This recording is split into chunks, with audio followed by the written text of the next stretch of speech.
Düt is keine Mailuft voll Blaumenduft, keine Juninacht mit Sternpracht. Düt is Sturm, Sturm bei Morgenraut, 3 Lingen in grötester Naut. Als wann no Stöcken und Zwiepen, Rio Fuisteren griepen, duckere sich jedver Blatt. Van Angst zweite Naht, bieveren sie hin und her, klopperen an Finster, schleichten an de Deer, rierten de Augen weit op, hellen sie Tau, reipen abwechselnd no Heer und no Frau. Do überleibet mir kalt. Harne unbekannte Gewalt usen allen treuen Wächtern Beuses verrohn. Und ich konn nicht verstohn. Sleiket vliegte weit uit Hius, wenket traurig ne Abscheidsgrius.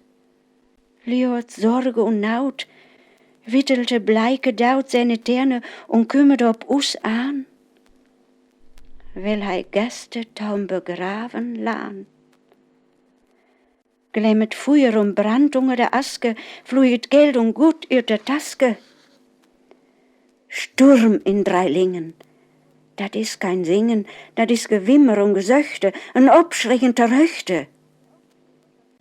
Und do Tüsker wir, ihr höret genau, Frau, Frau, Frau, oh Frau, und nix wieder als düt einzige Wort. Kein anderer im Husare tot, keiner so diese schreckliche Naut, keiner des Schatten, dei obstiegen im Morgenraut. Heite Angst graut mei bit an Härte, beide Hände fallerig Tom gebärte, Herre Gott mit deiner starken Macht, sei in Naut und Nacht bei us und unsem Huse. Und do, ganz langsam, verlausig Sturm und Gebrause.